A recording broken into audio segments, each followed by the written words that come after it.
Amables televidentes, tal como habíamos anunciado, nos acompaña como invitado en Propuesta Semanal el licenciado Ricardo Pérez Fernández, economista, politólogo, presidente de la Academia para la Profesionalización de la Política. Bienvenido, Ricardo. Gracias por la invitación, Ana Patricia, Gracias por haberme traído con ustedes. Se nos estrena aquí, porque ya estuvo en el Telematutino 11. Sí. Y vamos a comenzar por ahí, Ricardo, porque a lo mejor todavía mucha gente, los televidentes no saben qué es la Academia para la Profesionalización de la Política. ¿Cómo no?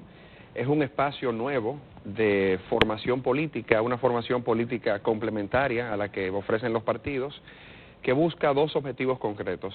En primer lugar, en el ámbito electoral, a través de presentación de cursos, seminarios y talleres, mostrar cómo se hacen las campañas electorales profesionales desde el primer día hasta el último día y para todos los ámbitos de competencia, trayendo expertos internacionales que han trabajado en distintos países de Iberoamérica. Iberoamérica porque nos interesa que nos traigan ejemplos de países que sociodemográficamente se parezcan al de la República Dominicana, pues de la mano de sus consejos y sus experiencias ver cómo los procesos electorales profesionales van sucediendo en América Latina.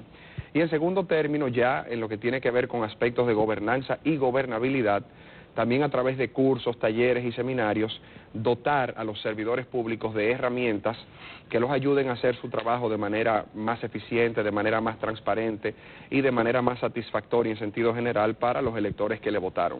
¿Con qué programas iniciaría la Academia? Nosotros iniciamos con nuestro primer curso, que lleva por nombre Campañas Electorales en el siglo XXI, de la improvisación a la ciencia. Y lo hicimos de cara al proceso del 2016, ustedes saben ya lo que nos toca, en unos meses, pues, y a través de ese curso, que será impartido en 3 ciclos de conferencias, justo el jueves de esta semana concluyó el primer ciclo. Lo que queremos es, pues, presentar una visión holística, integral de lo que son las campañas electorales. A lo largo de ese curso completo, nosotros vamos a ver 12 bloques temáticos, que son todos los elementos que cuando se combinan de manera armoniosa son los que dan vida a una campaña electoral. Y hablando de campaña del siglo XXI, ¿estamos en el siglo XXI en términos de campaña en la República Dominicana? Vamos poco a poco. Todavía. ¿Cómo es la campaña del siglo XXI? Con ciencia. La campaña del siglo XXI está caracterizada principalmente por la ciencia. La ciencia desde dos perspectivas. Primero, porque ciencia es método. Y en las campañas electorales tiene que haber mucha disciplina y hay que ceñirse a las metodologías que funcionan. O sea, aquí no, en las campañas electorales profesionales no se inventa, no hay empirismo, no hay instintos. Aquí esto es un tema de metodología y programación y ejecución. Y también ciencia en el sentido de las herramientas científicas que ya existen, que se pueden utilizar para las campañas electorales, como es el tema de la microsegmentación, como es el tema de los análisis que ya se pueden hacer, de los efectos que genera una publicidad determinada, entre muchas otras cosas que ya tenemos disponibles y que nos ayudan a focalizar y hacer un esfuerzo electoral que sea más eficiente en términos de tiempo y en términos de recursos. Esas son las campañas políticas profesionales, las que han ido dejando de lado el tema de la improvisación y han abrazado a la ciencia. O sea, eso sería profesionalizar la política, no hacerla tan demagoga, tan vacía. No, pues yo diría que profesionalizar la política ya es un concepto más amplio, porque eso es solamente con lo que tiene que ver con campañas electorales. Pero profesionalizar la política tiene que ver con que el servidor público, el que esté en las posiciones electivas, entienda primero los cambios que ha venido experimentando las sociedades en plural, porque no es solo el caso de la República Dominicana, el mundo está cambiando y está cambiando rápidamente. La gente exige más transparencia, la gente exige servidores públicos más competentes, servidores públicos que estén en permanente conexión con ellos, servidores públicos que tengan la capacidad de comunicar en la era del soundbite. Nosotros vivimos en una era que donde usted no comunica la idea central de lo que quiere decir en 30 segundos, ya la gente lo perdió. Y eso es un desafío, es un reto.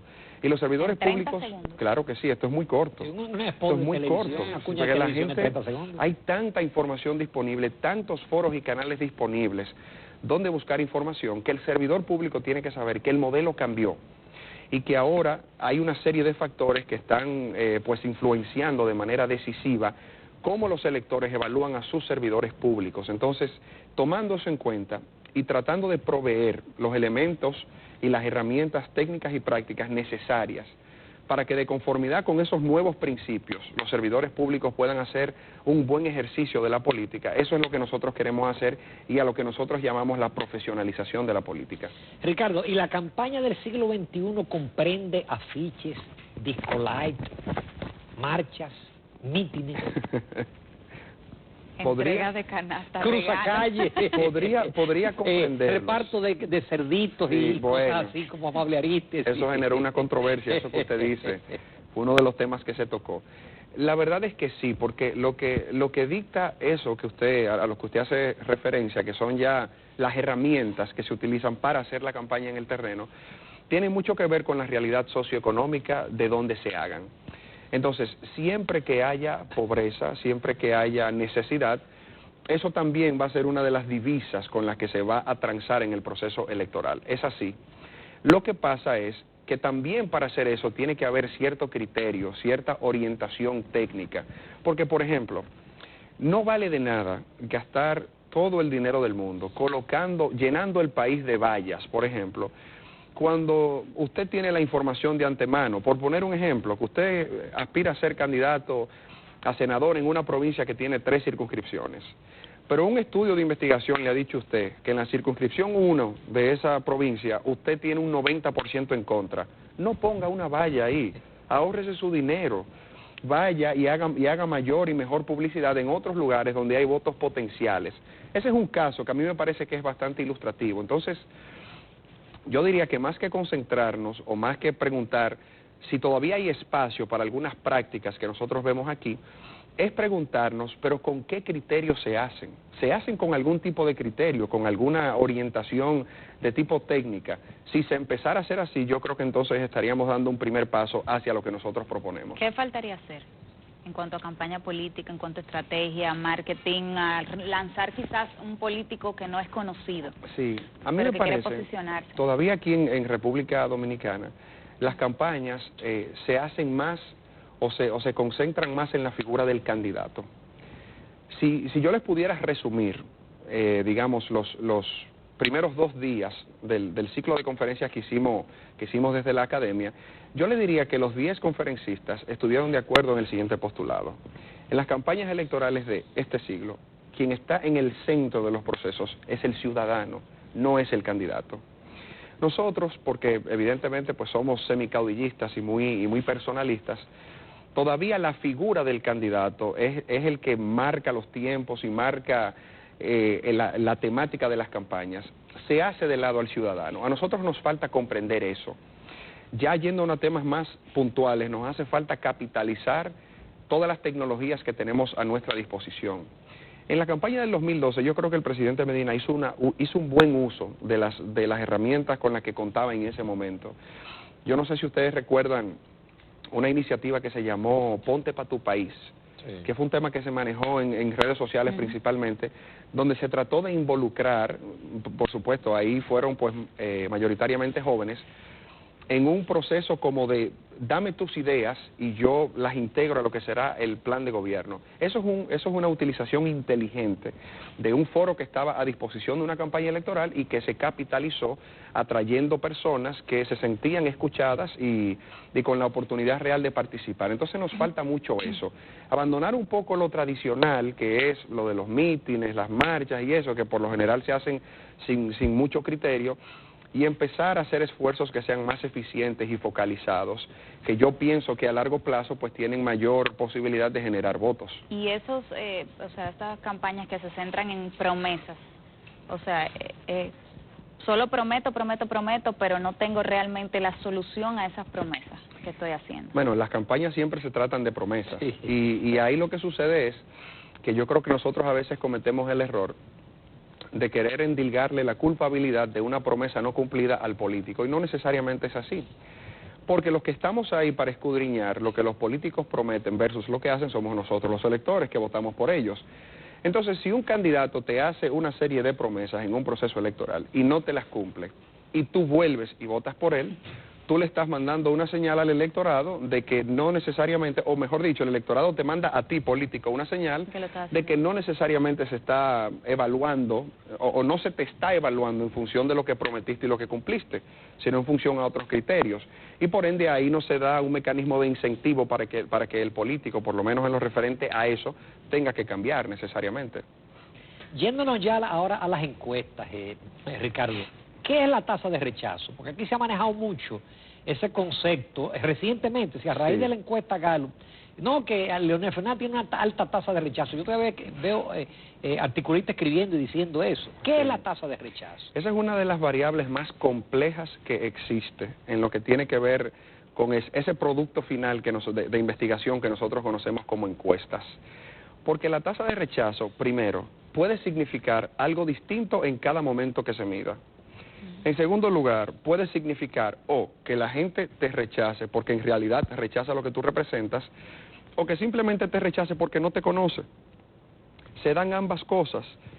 Cuando uno ve las encuestas hechas con criterio profesional, y usted ve, por ejemplo, figuras que son escasamente conocidas, con tasas de rechazo de un 70 a un 80%, la gente dice, pero ese no tiene ningún futuro en la política. No, absolutamente falso. La gente los rechaza porque no los conoce. Ahora, para veces también hay gente que tiene una baja tasa de rechazo porque no lo conoce. También se da lo mismo, por eso es que yo digo, y yo soy uno de esos que ha escrito sobre el tema de la tasa de rechazo. Te hice la pregunta porque tú hiciste un artículo. Claro que sí, y además he sido enfático en decir, la peor variable sobre la que puede descansar un análisis que trata de proyectar el futuro o las posibilidades electorales de un candidato es la tasa de rechazo, porque además es muy voluble, cambia mucho, eso puede significar cosas distintas en momentos distintos. Yo siempre utilizo un ejemplo que creo que es bastante ilustrativo. En la penúltima encuesta que salió antes del proceso del 2012, el expresidente Hipólito Mejía salía con una tasa de rechazo de un 62% y obtuvo un 47% en las elecciones. Si usted suma eso, se excede el 100%. Sí. Entonces, ¿qué quiere decir eso? ¿Que la encuesta fue mal hecha? No necesariamente. Teóricamente, él no debió pasar de 38%. Exacto, no debió haber pasado de 38%. Asumiendo que aquello es un techo. Exactamente, asumiendo la tasa de rechazo como un techo. Pero la verdad es que no es así.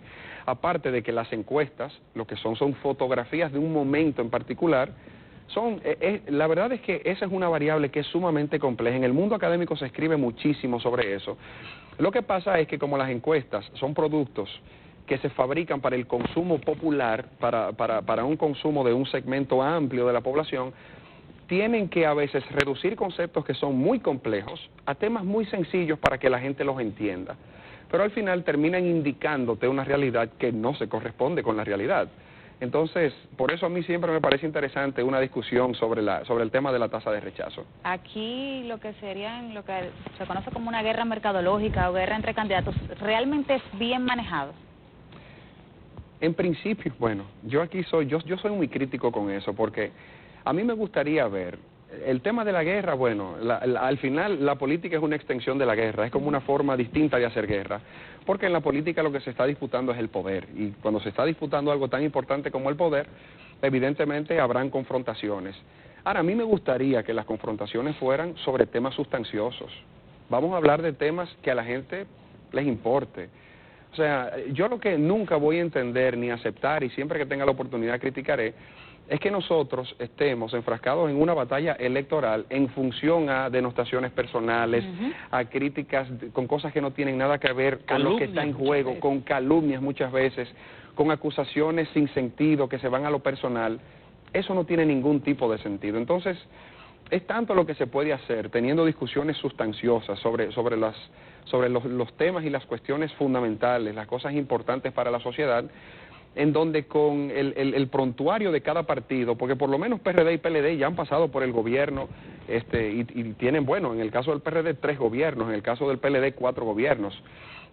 Hay muchas cosas que se pueden confrontar y contrastar, pero desde el punto de vista de logros, desde el punto de vista de políticas públicas, desde el punto de vista de los problemas medulares resueltos o no resueltos, si las campañas versaran sobre eso, yo creo que sería muchísimo más interesante. Pero lamentablemente tampoco se puede esperar mucho. La política en este país, muchos espacios de la política en este país están ocupados por personas que entienden y ven la política no como una vocación, sino como un puente o una puerta de entrada que los conduce hacia otras cosas. Y cuando es así, cuando la calidad humana de lo que hay en la política lo representa en gran parte eso, creo que tampoco se puede esperar mucho. ¿Las campañas sucias funcionan? Sí funcionan, claro que sí. Las campañas... ¿Es posible tumbar un candidato con una campaña sucia? Completamente. Sucia, lo que pasa es que hay que diferenciar el tema de la campaña negativa y el tema de la campaña sucia. Campaña negativa, eso es absolutamente legítimo. O sea, yo, por ejemplo, si yo fuera un candidato por el PLD, yo puedo hacer una campaña negativa utilizando todas las cosas malas que fallaron en un gobierno del PRD. Si yo fuera un candidato del PRD, yo puedo hacer una campaña negativa en torno a lo mismo con relación a los gobiernos del PLD. Ahora, la campaña sucia, que es la que se basa en acusaciones personales, en calumnias, como dice usted, eso es muy peligroso porque por lo general tiende a revertirse. Las campañas sucias, cuando han funcionado, hay algunos casos donde han hecho daño, por lo general se utilizan en los últimos días antes de las elecciones. Justo en los días para que no haya tiempo para aclarar. Pero ¿qué pasa? Cuando su electorado está acostumbrado a este tipo de práctica, que es el caso del electorado dominicano, eso tampoco cala. Y les voy a poner un ejemplo. No sé si recuerdan en la campaña del 2004, cuando el entonces presidente Hipólito Mejía pretendía reelegirse, y el candidato por el PLD, el expresidente Leonel Fernández, 2 días o 3 días antes del proceso electoral sacaron unas famosas grabaciones. ¿Se recuerdan de eso? Sí. Bueno, eso al final lo que hizo fue revertir, eso lo que hizo fue, digamos, que enfatizar el rechazo que la gente en ese momento le manifestó al PRD. Sí, porque la gente supo que eso era una falta. Claro que sí, no. Y en un proceso en donde se esperaba una abstención de un 34%, en función a los últimos números que se dieron antes del proceso electoral, hubo una abstención de un 28%.